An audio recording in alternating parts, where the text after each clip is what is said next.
გავწევოთ? კი. ცოტა ნერვიულობ. ჩემზე მეტად ავერინებო. რო შეგხვდოს მე რაღაცა წავიდა ალტიტუდი. კაი. ახსენებდა მნიშვნელოვანია ადრეული დიაგნოზი. რა შეგვიძლია რომ გავაკეთოთ ამის მისაღწევად და თუ არსებობს ზოგადად რამე პრევენცია? პირველ რიგში სკრინინგი.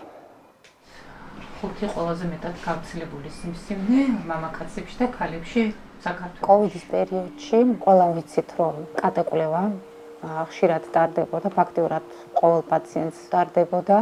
ამ დროს აღმოჩნდა ფილტვის სიმსივნეები, საყლაპავის სიმსივნეები, ძუძუს სიმსივნეები, მოხდა ისე რომ მეტასტაზური დაზიანებებიც აღმოჩნდა და ფაქტიურად კოვიდმა ჩვენ მოსახლეობას ერთი დიდი სკრინინგი ჩაუტარა, რაც კიდევ ერთხელ მიგვანიშნებს, რომ ონკოლოგიური პრობლემა არსებობს, არის და სამწუხაროდ ის არა მარტო საქართველოში, არამედ მსოფლიოში სტატისტიკურად მზარდია.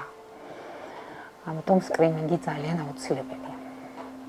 სკრინინგი ეს არის ჯამთელი პოპულაციის კვლევა და აღმოჩენილი დაავადებების სანამ ისინი გამოვლინდება კლინიკურად.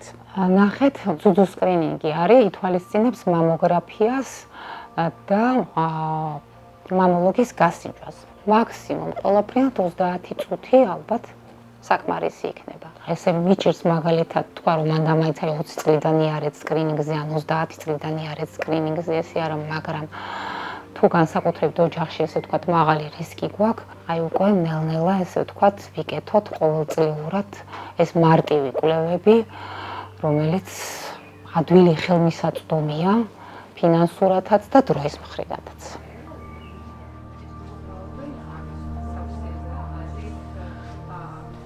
სამწუხაროდ, ხო და ქიმიოთერაპიის სქემას გააჩნია. და ზოგი არის 1 საათნახევარი 2 საათიანი, ყველაზე პატარა 1 საათიანი გადასხმა, ყველაზე ხანგრძლივი შეიძლება იყოს 7 საათიანი გადასხმა. 7 საათია ხოლმე? 7 საათი ზიან ხოლმე კი. არის ცოტა ფსიქოლოგების როლსაც ვითავსებთ, ანუ პაციენტთან კომუნიკაცია არის ძალიან მნიშვნელოვანი. ჩემ ოჯახშიც იყო ონკოლოგიური პაციენტი და გადავწყვეტე რომ ეს პროფესია ამერჩია. მართალი გითხრათ, არასოდეს არ მიფიქრია რომ ძალიან მაგარი ექიმი გამოვალ. არასოდეს არ მინდოდა სამედიცინოზე ჩაბარება. ვიფიქრე რომ ამის შემდეგ მათ უფრო კარგად გავუგებდი. ანუ იმდენად ჩემ ექიმობაზე არ მქონდა ისა, რომ მე შევძლებ წუხილის უფრო კარგად გაგებას. ბევრს ეშინია და ეს შიში არის აბსოლუტურად ბუნებრივი. მეც დავდივარ სკრინინგზე. არ მომწონს არ მინდა, მაგრამ დასაძლებია და მერე კარგი შედეგი თუნდაც ის, რომ პაციენტი არ არის ავად, რომ გაიგებ და მშვიდად იქნები და კაი შედეგი ისიც არის, რომ პაციენტი რომ დაემორჩილება მკურნალობას და განიკურნება, ამაზე დიდი სიხარული არ არის. აი ჩვენ მაგალითად როგორც ოჯახის წევრები როგორ შეიძლება დავახმაროთ იმ ადამიანს, რომელსაც ეს დაავადება აქვს?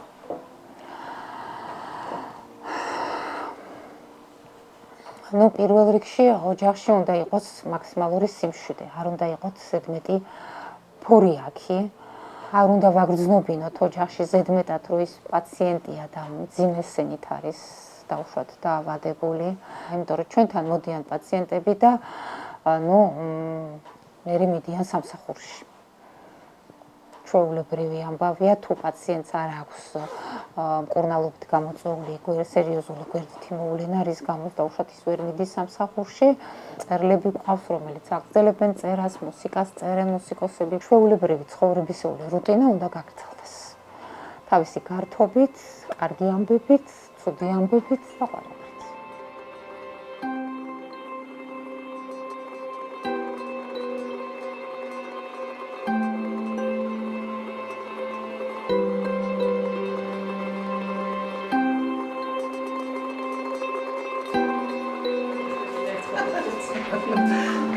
ადამიანს მე ხარ დიავარ მე თუ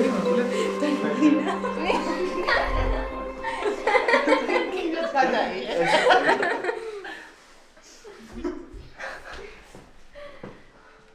ჩემი ისტორია 2018 წელს დაიწყო. პირველად როდესაც გავიგე, რომ კიბო მქონდა, წარმოიდგინეთ დიაგნოზი, დავგუგლე, არც ვიცოდი რას ნიშნავდა კარცინომა ჩამეწერას, მოკლედ მაშინ დასკვნაში და ერთადერთი რაც მაშინ აღმოვაჩინე, რაც კიბოს შესახებ ვიცოდი, ის იყო, რომ ის კლავს. და მე აბსოლუტური განცდა მქონდა, რომ მე უნდა მომკვდარიყავი. ეს მართლა ძალიან შემაშინებელია. მაგრამ ამაზე შემაშინებელი ის აღმოვაჩინე, ის იყო, რომ კიბოსთან ერთად ცოცხლას დარჩენის უფრო მეშინოდა.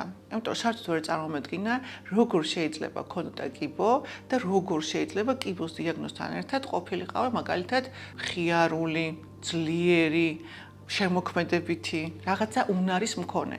ანუ კონკრეტულად ეს ორი რაღაცა ერთმანეთთან ვერ შევათავსე. ჩემთვის მთავარი და გარდამტეხი, რომ მერწმუნა, რომ მე ამას შევძლებდი, გახდა ის ფაქტი, რომ გავიცანი ადამიანები, ვინც საკუთარ თავზე გამოსცადეს ეს დიაგნოზი და ვუყურებდი და მიკვირდა, რომ ეს ადამიანები იყვნენ ონკოდიაგნოზით და იყვნენ რაღაცნაირად ბედნიერები. ხოცა კარგად გამოიყურებოდნენ, უხაროდათ რაღაცები. ჩასიყვარულები. აი შეუთავსებლობა თითქოს ამ ადამიანებმა მაჩვენეს. მე ვარ ნატალია პაჭკორია, სცენარისტი, პროდიუსერი. მაქვს მეოთხე სტადიის სიმსივნე წამყვანი და 74 ქიმია მაქვს გაკეთებული. ეხლაც ვაგრძელებ კურნალობას. და მე ვიტყვი ერთს კიდე რომ ნახეთ როგორი ლამაზია, როგორი კანადია და როგორი ჭკვიანია და რეების გაკეთება შეუძლია, სასწაულები. ხო და მე თუ ეხლა მაგალითად ისეთ მდგომარეობაში ვარ, რომ აი განცდა მაქვს, რომ ეხლა მთებს გადავდგავ, ყველაფერს გავაკეთებ და შენ ამ დროს ძალიან ესე მიყურებ და ვაიმე შესაწყალო იგულისხმება შენს თვალებში, აცდენაა ძალიან ჩემი და შენი დამოკიდებულებების. ან პირიქით, თუ მე ძალიან მოწყენილი ვარ და აი ამ მომენტში ცოტა შეშინებული ვარ და შენ მეუბნები რომ არა კაცო, მაგარი ხარ, ყოჩაღი ხარ და შეძლებ. ესეც აცდენილია ჩემ მდგომარეობასთან. და ყველაზე მთავარი რაც გარე პირმა უნდა გააკეთოს ესეთ დროს, მაქსიმალურად ეცადოს რომ შენთან მოახლოებულ ემოციურ მდგომარეობაში იყოს. ერთად დავდეკით ხო პირველად ამ ამბის წინაშე და ორივე შეშინებულები ვართ. და ამის აღიარება ცუდი არ არის. ორივეს გვეშინია, ნახე, არ ვიცი რა გავაკეთო. არ ვიცი როგორ ხარ. ეს ნორმალურია. და შენთან ვარ. ერთად ვიზავთ. აი ეს ძალიან კარგი მიდგომაა პრინციპში, იმიტომ რომ ნებისმიერ დროს შემთხვევაში შენთან ვარ. და მე შეიძლება მეშინია, მაგრამ განცდა არ მაქვს რომ მარტო ვარ. როდესაც ახერხებ რომ შეათავსო ორი შენთვის შეუსაბამო ერთმანეთთან მდგომარეობა, მაშინ ხვდები რომ რაღაცნაირად უფრო თითქოს დაჭკვიანდი. ცოტა სიბრძნე მოგემატა. თითქოს მზის ამოსვლა თუ გათენებაც კი რაღაცა გრანდიოზული მოვლენაა. თითქოს ის რომ მაგალითად სიხარ შენ შულებთან ერთად და ვახშმობ ან სადილობ ან საუზმობ, იმ ხელამნიშნულობის ფაქტია, რომ თითქოს არასდროს ეს არ ყოფილა. სიცოცხლე დედამიწაზე წყლიდან ამოიყვანა ინტერესმა. მე ესე მგონია, ხო, აი ეს რაღაც თავკომბალები იქცნენ რაღაცეებად და მე დინოზავრებად ამოვიდნენ ზუსტად ინტერესის გამო და ცნობის მოყვარეობის და ყველაზე მეტად ეგ მაქვს, ცნობის მოყვარეობა და ინტერესი. ვფიქრობ, რომ ეს არის გადარჩენის ერთადერთი საშუალება ამ სამყაროში. თუნდაც აი ამ დიაგნოზმა მომცა საშუალება, რომ წავსულიყავი ჩემი ოცნებისკენ, გამებედა, მთელი ცხოვრება მინდოდა, რომ ეს პროფესია მქონოდა და რაღაცნაირად სულ ფიქრობდი, რომ იცი ჯერ ადრეა, მერე გვიანია და ასე შემდეგ და ერთ-ერთი მადლობა ალბათ ჩემ დიაგნოზს, იმიტომ რომ ეს გამბედაობა მომცა და ამხელა ენერგია მომიტანა, რომ ეს შემძლებოდა, რომ მე სწავლა ჩამებარებინა, დღესაც სტუდენტი ვარ, მაგისტრატურაში ვსწავლობ კიდევ და უამრავი რამე უკვე დავამთავრე და კიდევ უამრავ ვისწავლე.